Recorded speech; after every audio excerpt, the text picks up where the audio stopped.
Prop de mig miler de cerdans es van desplaçar aquest dimecres a la cadena humana organitzada per l'Assemblea Nacional Catalana amb motiu de la Diada Nacional de Catalunya.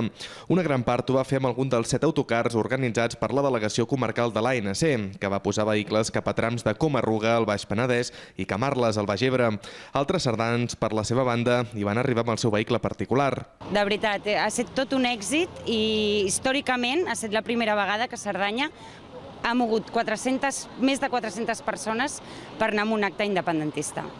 La majoria d'autocars van sortir des de Puigcerdà. Bolvir, però, també en va organitzar un, que a les 9 del matí va sortir en direcció al Vendrell. Una cinquantena de veïns i veïnes del poble de totes les edats no es van voler perdre aquest moment històric. Bé, hem lograt portar gent amb cotxe privat fins a 70 i bé, hem tingut un dia que esperem ara que amb la cadena quedi si definim d'una punyetera vegada el marxar d'aquest país. Vol dir que de moment ha anat tot de primera, el temps sembla que ens acompanyarà, això està ple de gent i amb estelades i senyeres, vol dir que perfecte.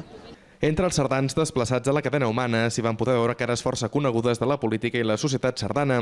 Molts alcaldes, però, es van haver de quedar a Cerdanya per tal d'organitzar els actes de la Diada dels seus respectius municipis.